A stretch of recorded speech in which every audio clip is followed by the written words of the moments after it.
ലൈവില് രേണുവും ജിസയിലും കൂടെ സംസാരിക്കുകയാണ്. ജിസയിൽ ചോദിക്കുന്നുണ്ട് രേണു ഇത്തവണ നോമിനേഷനിലുണ്ടോയെന്ന്.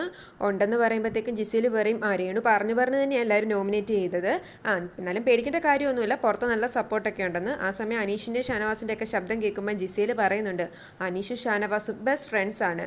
ഇവിടെ എന്താ നടക്കുന്നതെന്ന് വെച്ചാൽ അനീഷ് ഷാനവാസിനോട് ദേഷ്യപ്പെടുകയാണ്. കാരണം ഷാനവാസ് അനീഷിനെ മന്ത്രിപ്പൊങ്ങൻ എന്നാണ് വിളിക്കുന്നത്. അനീഷിനത് ഇഷ്ടമാകത്തില്ല. ഷാനവാസിനെ ചോദ്യം ചെയ്യും. ഇങ്ങനെ നടന്നോണ്ടാണ് സംസാരിക്കുന്നത്.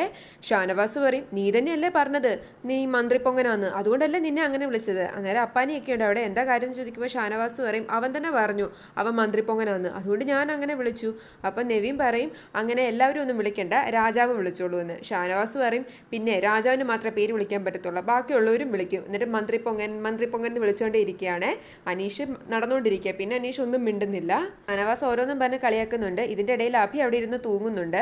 ഷാനവാസ് പറയുന്നുണ്ട് ഉറങ്ങി പോയിന്റ്സ് ഒന്നും കളയരുതെന്ന്. അഭി പറയുന്നുണ്ട് ഇന്നത്തെ ദിവസം അത്ര നല്ലതൊന്നും അല്ലാന്ന്. സംസാരത്തിനിടയിൽ ഷാനവാസ് അവിടെ കിടക്കും. പെട്ടെന്ന് സൈഡിലേക്ക് തിരിയുമ്പോഴത്തേക്കും താഴോട്ട് വീഴുന്നുണ്ട്.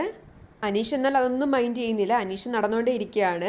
അഭിയൊക്കെ പറയുന്നുണ്ട് ദേ ഓരോരുത്തരുടെ പ്രാക്ക് പെട്ടെന്ന് തന്നെ ഏറ്റു തുടങ്ങിയെന്നൊക്കെ. എന്നാലും അനീഷ് മൈൻഡ് ചെയ്യത്തില്ല. ഷാനവാസ് പറയും ഞാൻ ഇവിടെ വീണതൊന്നുമല്ല കടന്നതാന്നൊക്കെ. ഈ അക്ബർ ആണെങ്കിലും സോഫയുടെ പുറകെ കിടന്ന് ഉറങ്ങുമോ അല്ലെങ്കിൽ ക്യാമറ ഒളിച്ച് കിടക്കുമായിരുന്നു, അത് കാണിക്കുന്നുണ്ടായിരുന്നു. ഷാനവാസ് വീണ് കഴിയുമ്പോൾ അക്ബറും പതിയെ അവിടെ നിന്ന് എഴുന്നേറ്റ് വരും. അവിടെ വീണിട്ടും ഷാനവാസിൻ്റെ വിളിക്കൊരു കുറവുമില്ല. മന്ത്രിപ്പോങ്ങെന്ന് പറഞ്ഞ് വിളിച്ചുകൊണ്ടേ ഇരിക്കുകയാണ്. ഇതൊക്കെയാണ് ലൈവിൽ നടക്കുന്നത്.